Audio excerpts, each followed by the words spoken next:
What does it take to get beyond the damage of words? I'm Katrina Collier. Join me each week as I explore what it takes to step into a happier future. My guests are sharing their stories of when they realised that they needed help and what it took to take that first step, so that you leave inspired and maybe even start on your own path to self-love, care, compassion, and of course happiness. So without further ado, let's hear their stories. Mark Gilroy, welcome to Beyond the Damage of Words podcast. I'm so excited to talk to you today. How are you? Thank you. Thank you so much for having me. I'm really well. I was just saying the sun is shining here where I am in Yorkshire in the UK. And I think that seems to put people a bit of a spring in everyone's step. So I've said hello to a lot of strangers today, which is really nice. I think it'll be funny because this podcast will probably come out in a while, and here's us in our sort of summery attire enjoying the sunshine, and they'll be like, it's the middle of winter, I'm confused. But let us lap it up. Bring on autumn. There was a day this week when I stepped out of the door and it was like, oh, it's autumn, it's coming, and it's my favourite time of year. So I'm all up for that. Bring it on. Interesting. Well, we're not here to talk about that, sadly. That does sound like a fascinating topic in itself because everyone is so opinionated about the weather here in the UK. But we're obviously here to talk about your healing journey and what you've been up to. So, as I ask all my guests, what was the thing? What motivated you to start? What made you go on a healing journey? In my case, it was a bit of an unusual experience of grief that I hadn't been expecting. But it was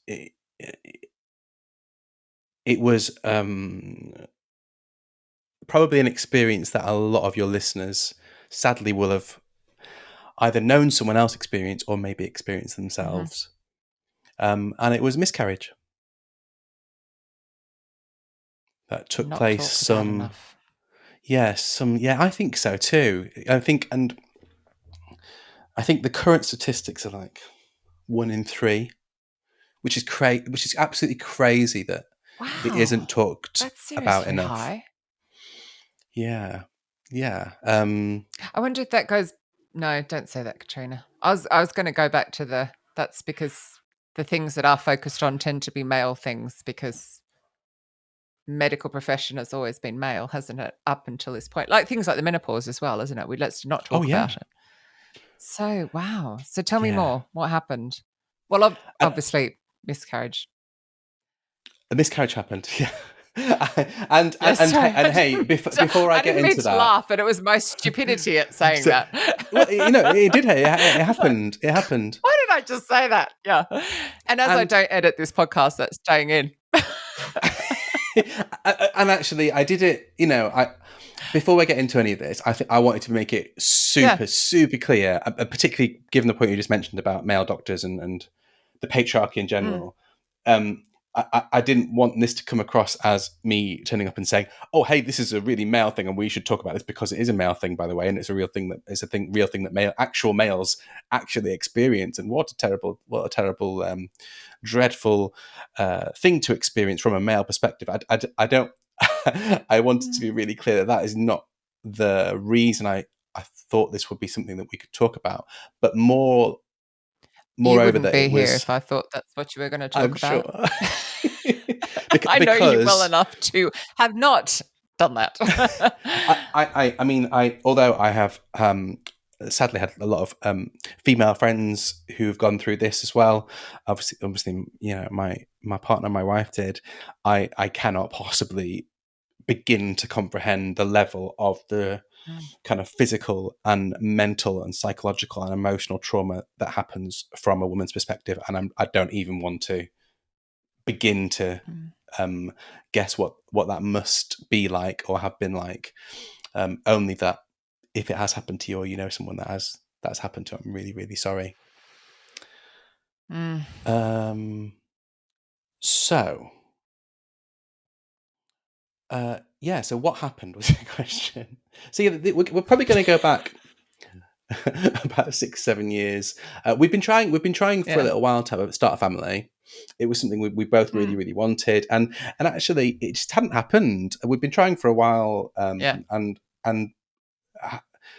I think both growing up with quite a. We both went to quite a strict Catholic school, so of course the teaching Oh, there is so you should actually have don't 9 to 12 children.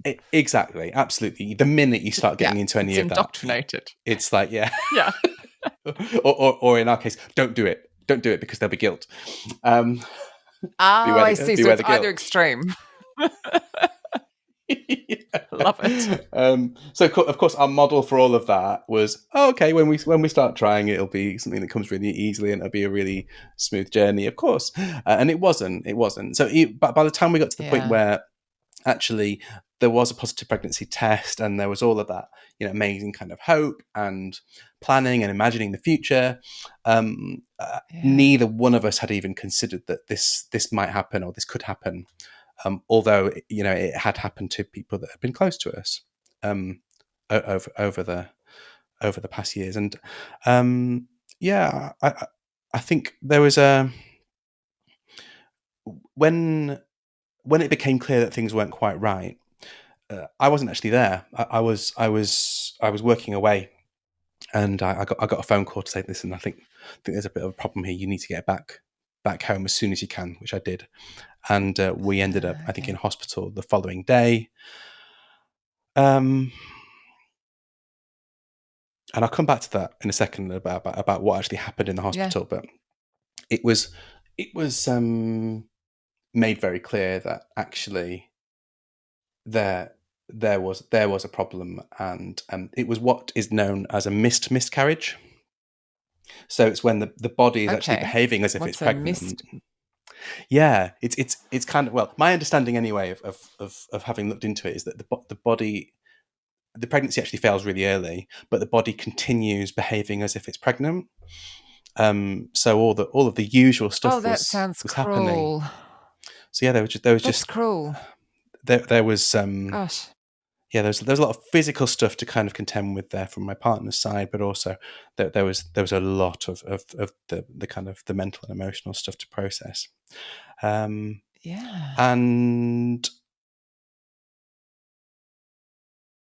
yeah, including anger. So I know this is not unusual Mm. actually, and I'm sure that many couples will have had this experience, where the room that we were placed in when we were in hospital was sort of very kind of early stage pregnancy unit where people go for scans if there's like maybe something wrong, or maybe they just want to get a scan just to check things out. Gotcha. Maybe they had previous complications, but as a result, after we'd had this Mm. dreadful news and we were waiting to have it confirmed by a doctor, we were placed in a waiting room with maybe about 20 or so people in there, and Yeah. that room was full of people who had just come out of a very different experience of having a scan, of like an early scan, Great and they were news. clutching pictures of baby sort of scans, and taking pictures of each other and maybe calling people, and unable to contain their joy.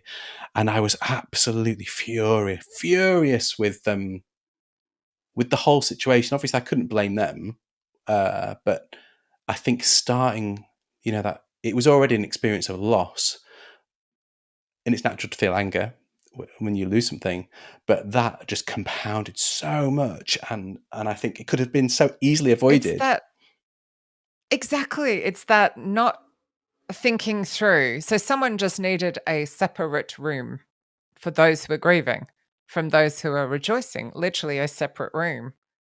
And just nobody had thought that through. Yeah, and I That get it. Like, I there can't are limited gosh, resources and and it there's would be limited so space. hard. It must have been so hard not to lash out as Oh yeah, well when you because you're in shock, you're angry, you're upset, and there's people celebrating in front of you. That's cruel. yeah, and of course, yeah. That's a really good word for it. It felt just cruel to kind of add the insult to the injury there of having all these people celebrating the thing that you desperately wanted and have just been told you'd lost. Unimaginable cruelty. Um, Mm, so yeah, and actually, the nurses were okay, and and yeah, there didn't seem to be any. acknowledgement of that has happened. And I know that's not a thing that's unique to where we live. I know I've since spoken to quite a few people who've been through exactly the same thing in the hospitals in their part Mm. of the country, and I think that is something that desperately needs to change, because Needs to be looked at. it's just needless. But yeah, that was a Yeah. process of grief that started with extreme anger, and Yeah. nowhere really to put that anger, because it wouldn't have been, well, I suppose it would have been appropriate, but I didn't feel it was appropriate to go over and just say, guys, can you just tone this down a little bit, because we're going through our own thing. Mm. So, And you're such a kind-hearted soul. You wouldn't have wanted to do that, even with that anger. I know that you would mm, have been still thinking, let them have their joy. So what let them have happened their joy. next? What was I Um, yeah, I think so. I mean, knowing you as I do, I don't think that you would have. I know I that's a wouldn't. strange thing to say. I You wouldn't. would just wouldn't have burst their bubble, no matter how angry you were, or how I think you might have gone outside and punched something instead, a something, not a someone, to Yeah, get it out of your body. But there's no way you'd have.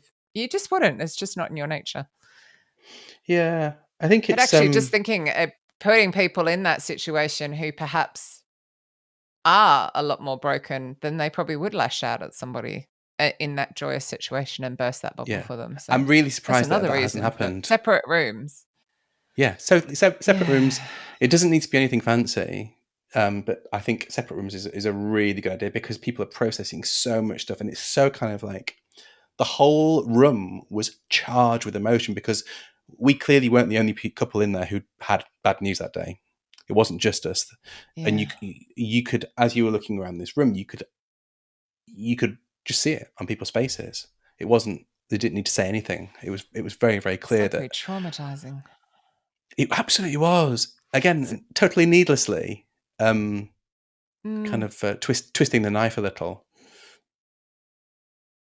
yeah. So I'm thinking back to the beginning of this conversation. Did you Mm. feel almost as the spouse that I'm sort of sensing there was a bit, oh, I hope this isn't too deep, that that you didn't have a right to feel the loss, or it's that nobody talks about the loss from the partner's point of view? Hopefully that made more sense than I thought. That did Did make it did. sense. Is there a bit of that going on as well? Like you're incredibly Yeah, angry and sad, and then, oh, but maybe I shouldn't feel that because it's my wife going through it and it's her body. And yeah. Do you know, there was. I hadn't put it in that way before, but I think that's a really good way of framing it. I think in my head I was a bit confused around that stage, because I mean, I was at a point in my life where I'd experienced grief before. I'd lost relatives mm, and grandparents, and I understood what that kind of loss looked like and felt like, and I'd seen it from other people as well. Um, mm, including I had a friend of mine who died really, really quite young. So it wasn't just people who you expect to die. I had experienced grief, but this was a really unusual kind of grief, and I wasn't entirely sure how to respond to it, because just thinking about how you said that, do I have a right to this? mm, It was this sense of, how do I process loss for someone, mm, something I've never met before, that you've just yeah, been told wasn't ever real in the first place. Like, mm, there isn't really a rule book for that. There isn't a model for how on earth you kind of you're like, reconcile these really deep feelings of grief and loss and sadness with the fact that it's for someone that you haven't got a relationship with. man. Yeah, I guess that you're grieving the loss of what would have been or what could have been. You're Yeah, grieving the loss of the potential of this child that you it's really, I'm going to make a shocking comparison because it's the only one I can think of. I suffer from love addiction because of my childhood trauma, and you re-traumatize yourself with it, because what happens is, if you're not aware, you meet someone and you immediately dream up an entire future with that person rather than being very day to day and letting the relationship pan out. So that then when it bursts, because it does, then you grieve the loss of this future that was undefined, and then you go into the pattern again. That's a dreadful comparison to make to what you're talking No, about, but that's I just what kept going through my mind, was that's what I used to do in relationships. And you I like think re-traumatize yourself. that is exactly what it was, and that's how I've kind of processed it subsequently in my kind of healing of Mm, and gaining that emotional distance from what happened. Is actually the grief wasn't for necessarily for something I never met, and I would meet, but actually it was for an imagined future. yeah, Um, and what I think a that lot of didn't happen. people that never happened, yeah, it didn't happen. And it's still there. You know, we still think about it at that time of year Mm, when my wife would have had that baby, and when we did get that news, it's still there. But I mm, guess what a lot of people who haven't been through this maybe wouldn't necessarily know is that there's also another loss that takes place, which is a real profound loss of hope for all future attempts. So whilst those yes. first kind of few weeks after seeing that kind of the blue lines on the pregnancy test were full of optimism and joy and Mm. kind of celebration, we never had that again ever. Um, and Because it, you have had children since, haven't you? I have, So I thankfully, assume we're super lucky. that We've got two when, kids. but each time I assume that you saw the lines and then were like praying instead of just absolutely getting super. Oh gosh. Wow. Wow. They don't talk about that either, do they? Yeah, it is. You're exactly right. So it was. You see the lines and then you go, "Oh my gosh, right! I'm not going to get excited about this Okay. because Okay. I know what can Okay. happen. I'm not going Stress, stress, to stress, stress. start imagining too many futures because I can know they can be taken away like that, and I and therefore, well, I'm not going to tell anybody because I can't go through that process of having to call people and tell them all over again and having that awful news to share that no one knows what to do with. Um, so that is there's probably a deeper loss there, I think, in terms of losing hope Yeah. is one of the worst things you can lose, I think. Yeah. And So did understanding how you difficult it is to build that hope back from that kind of crushing loss. So did you end up going and speaking to somebody or getting, like, how did you deal with that? The Yeah, I the mean, the grieving hope. we kind of went into I kind of refer to it as like turtle mode for a little while. So I took some time from work. I remember speaking to my colleagues at the time, and they were just absolutely amazing with that news, and they were really generous and compassionate, and just said, "Listen, go take all the time you need." There was never any pressure to come back soon or anything like that, and I'll always be really thankful to them for the way they handled that. Um, Given they could never have known what I had to tell them, I just came in one day and said, "Listen, I've got some news I need to tell you. You need to know about this." Mm. Thinking I'll carry on working, I'll try and work through this. When actually I was all over the place, I was in bits. And then my partner and I, we kind of went into hibernation for a while. We did lots of little things like built furniture together and kind of did little projects around the house that was almost like nesting in a way, I suppose. But it was the opposite of nesting because we had nothing to nest for. It was kind Mm. of just being coming back together as a team, I suppose. That was really what that bit of healing was about. But there was a day I remember this really vividly. I was stood doing some washing up at the sink and looking out into the garden. And I burst into tears, and the tears would not stop. And I sort of thought to myself, okay, there's some work that needs to be done Yeah. here. Otherwise, this is going to keep happening. I didn't really know where they were Mm. coming from or why they were there, and other than they needed to come out. So yeah, Yeah. there was I did speak to people. I spoke to my friends. I had people who'd been through this who I spoke to about it, but um, actually not many people know what to say in that really odd experience of loss and actually sometimes people without wanting to can say some really hurtful stuff. Things like, Yes. "Oh, you're young. You try again. Be all right." Or Mm. quoting the Maybe just quoting the snap out of statistic it. that yeah, snip out of it. The statistic of you're 1 in 3. Oh, you're part of the 1 in 3. Okay, but that's not really of any help Thanks. at all. Thank you for that. Um, it's so common. What I had that people a lot. say It's is so so common. extraordinary. It is extraordinary, and so I needed some help dealing It's with so how common to that we deal with don't that. talk about the yeah, it's so common we don't talk about it. It's so common we don't talk about It's it. mad. Isn't that weird? We don't. Um, Yeah. yeah, what's that We don't about? talk about menopause. Like, you know, it's mad. But do you know what that is? That is that societal, and particularly in Britain and Australia is the same, stiff upper lip, suppress emotions, internalize, just get on with it. And Yeah. unfortunately, we're seeing the fallout of that now. It doesn't Oh work to do yeah. that. It doesn't work at So all. Hmm. tell us about the healing part. So you've realized, and you talked to friends. Did you see a professional as such? Did you Yeah. see a counselor, a therapist, or Yeah, I someone? did see a counsellor. So I What? had some counselling available as part of the healthcare scheme that I was on. So I thought, I had had counselling before in the past, and I had found it helpful. Um, and I think more than anything, you probably know this because we've had all kinds of conversations over the years. But I do a lot of my best thinking when I'm talking with someone.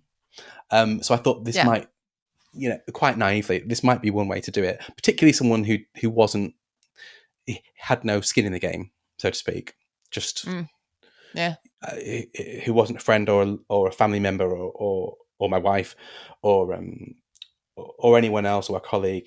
Actually, as much as I appreciated those conversations in helping process all of that, helping having someone else to talk to and make sense of it all with was super helpful. And I think we were talking before we started the record about kind of counselling, and I think Mm, the person that I spoke to in the end, I wouldn't say was um, in the strictest sense doing counselling with me. And hmm I can't possibly name them, but I was really grateful to them for that. Yeah. Because in that kind of in the learning and development profession, there's a really like clear line drawn between stuff like coaching and Mm, therapy, whatever form of yeah. therapy it might take, and counselling, and those different practices. Often They're in there's like a Venn boxes, aren't they? diagram somewhere, but they are in distinct Yeah. boxes. And Yeah. the way it was always explained to me was, and this is when I was doing my coach training, was that counselling is about revisiting the past to say, "Ooh, hmm what was that about? What was that about? Should we just poke and prod there a little bit and see what's going on Mm, there? Can we look at that with your eyes that you've grown now and your mind that you've grown now, and see if there's anything else that's going on that is explaining or adding color to your current real life experience of the world?" And I can absolutely see a need for that. And whereas coaching, on the other hand, is saying, no, don't forget about all that. The past was the past. You can't change mm. it. It happened. Focus on the future. You can control that. You have total agency over that, and therefore you should roll up your sleeves and start building a future. How can I help you do that? I Yeah. quite like that distinction, but I do think there is a kind of central space, a very grey space where It's grey. there is value in both. Yeah. I mean, What? Michelle Zelly that helped me with my childhood trauma was absolutely both. I mean, we always went forward, but we totally went back. More Yeah, therapy than not that she'd probably call it that, but we were doing, inner child work. We were doing all sorts of stuff. You have to buy my memoir and read it. But it's like it because I think we need the two. We need to know we're going forward, but we do need to deal with it. I don't think you can just fully leave it. yeah, I I don't agree. think it works. I agree because So, so much of it is rooted, like so much of like your model of who you are in the world and why things happen to you is mm, is built on your childhood experiences. So there's yeah. definitely value in going back and interrogating them. I think sometimes where Oh, that can backfire. I haven't had this experience myself, but I know some of the people who have had this experience with counselling, particularly, is where a counsellor may start poking and peeling back layers of some kind of trauma that actually um, had been covered up in a way that does serve the person. So it's like ooh, watching a horror film that you hadn't intended to watch and actually hasn't any value for you in the here and now.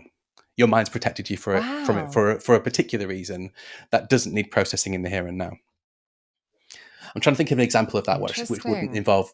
involve kind of um, breaking So someone's the confidence. skills that they gained going through that trauma were actually serving them. I think most of us go through a trauma and it doesn't serve us. Absolutely. So but that's interesting. What an interesting perspective. I'm going to have to find somebody to talk about that, aren't I? How interesting.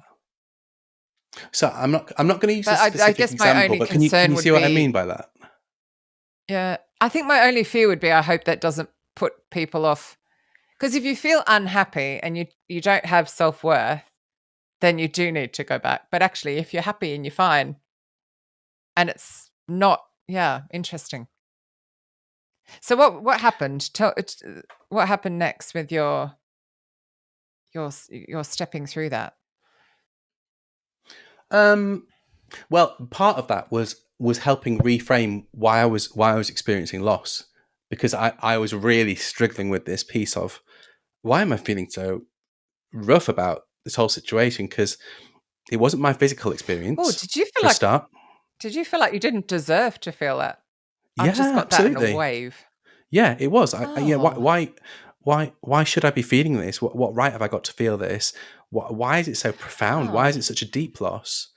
And they helped me reframe that as, well, it's not a loss of per se, of it's not a literal loss in the way that you think it is, but actually it's a loss of, Mm, the future self, and the hope and the yeah. imagined future and all the things we've just been talking about. It Mm, was that yeah. process of talking it through that really helped crystallize why, and then help me process that in a way that was,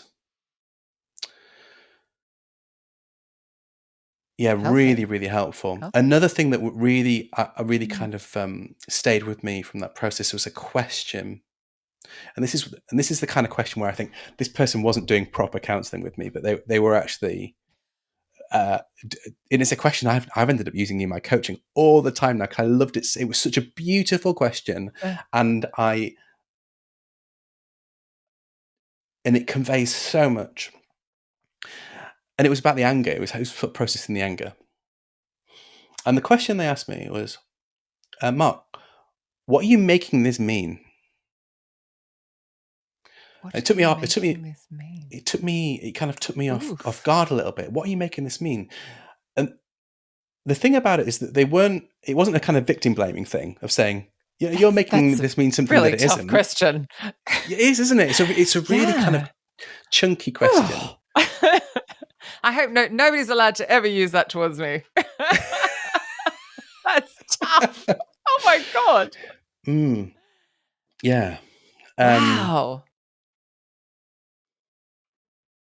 That's amazing. and But you well, okay. obviously were able to think it through and I can give you an example of how it made me make sense of my anger. So yeah. at one point, so this is actually beyond that the miscarriage.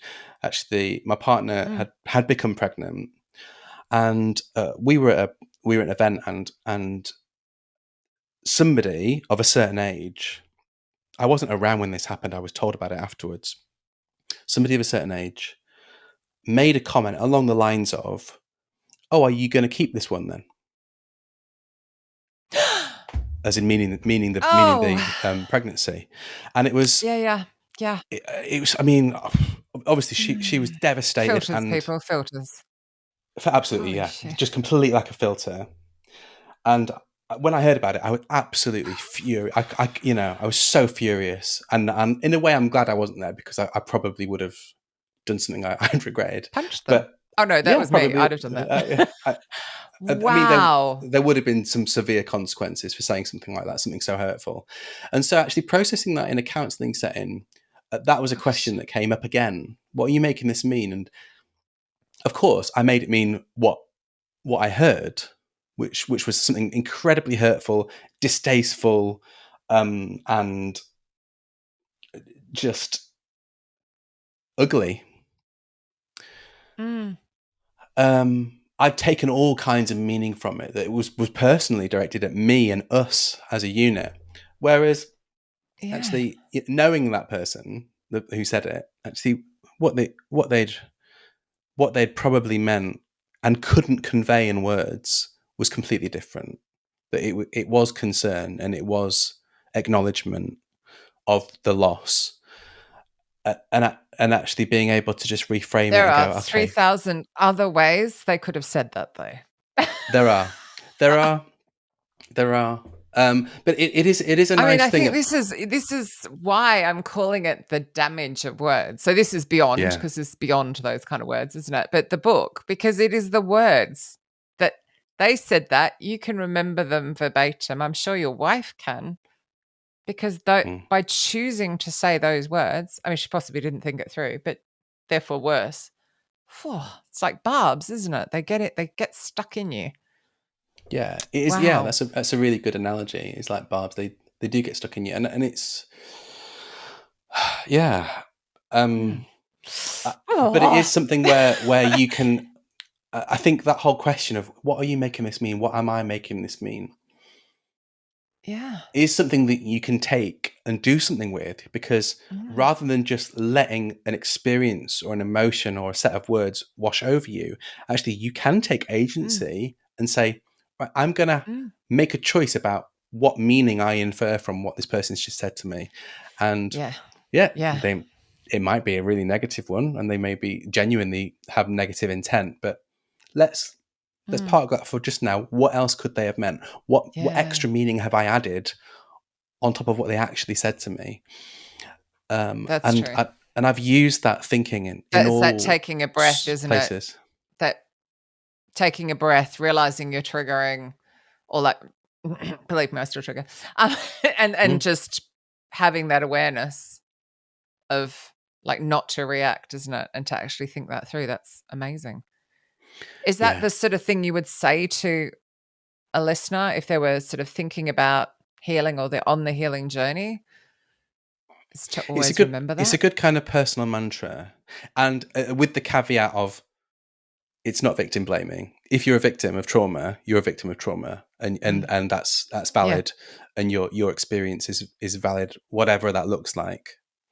Um, Yeah. Simply that a question like that, is particularly if all you do is ask it to yourself rather than ask it to somebody else, can Mm, help put some emotional distance between whatever you felt versus whatever was done or said, yeah.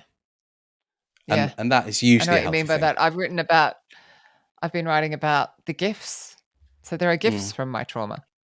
And it's like Yeah, it's quite hard. You usually in our darkest moment there is a gift there, whether we like to think that or not. And it's tough because it's like I'm being very clear. I'm not blaming you as a victim or as someone who's been through trauma, but it's like how did you gain? How did you grow? How did you there's a and it's exactly what you're saying. It's like that fine line with definitely not, but I'm giving like it's a tool to help you get through that trauma and that upset and loss and all of those things. Oh my goodness. that's definitely what I'd Oh, say. Somebody also, I think something else, I think really stayed with me, and it was a friend who shared this with me, who said, mm. grief is a bit like someone coming into your house and throwing like a massive bucket of glitter everywhere. I thought, wow, that's a bit of a weird metaphor, but let's go for Oh it. my God, just it Um, is. Oh, you see it, right? it's everywhere. Oh, It gets yes. everywhere, and you might do a bit Everywhere. of a little work of tidying it all up and sweeping it up, and you throw it away. And then there's But some then more. And then there's some more. And then, And there might be years a day later. when the sun's shining and it just catches it in the light and you go, oh God, that's still there. And over time you It's realize from 5 years ago. Yeah. it's from 5 years ago, 6 years ago, 10 years ago, 20 years ago. You're always going Yeah. to be finding it. So you kind of Mm. learn to just welcome it into your room or your house, however you want to kind Mm. of phrase it, and not really make friends with it, but there is a sense of allowing it to be there and that being okay. Yeah. Yeah. Ah, Your house or your that's a room will never beautiful be the same analogy. again. There will still be glitter in there, and it'll be part of your house forever, and Yeah. that can be okay. But it's almost seeing it like a nice way to remember over time. Sorry, Banjo's just going off in case anyone can hear him crying in the background. He's so rude. He's been so good, and now just right near the end. That's the I want to walk like 45 minutes earlier than I should. Oh, I feel like that is the perfect place to not Banjo. What you just said is the perfect place to round this out. If people want to speak to you about this or know more, I mean, I feel like this is a future path for you to do something with, maybe write a book, podcast, don't know. But how can they find you other than obviously you're quite famous on YouTube? I'm quite jealous of heavy the fact you're emphasis quite on the famous on quite. YouTube. So if you look for my name anywhere on all the socials, you'll Just find me in Google my you. big round Yep. bald head in most places. At ThatMarkGilroy. That Mark Gilroy is pretty much all of the suffix you'll need, and you'll find me somehow that way. But Yeah. genuinely, if anyone does ever want to talk about this particular experience Mm, or anything at all, please drop me a line. Always happy to help. amazing. Oh, thanks, Mark. Oh, totally mind Thank blowing. you. Thank you. I really appreciate it. Thank you.